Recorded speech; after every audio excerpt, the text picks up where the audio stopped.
Cara menghapus akun Facebook. Yang pertama, kalian harus buka aplikasi Facebook pada HP kalian. Kebuka.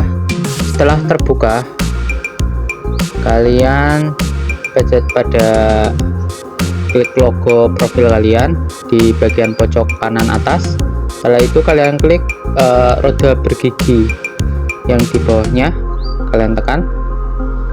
Oke, di bagian paling atas ada meta pusat akun, kalian klik ya.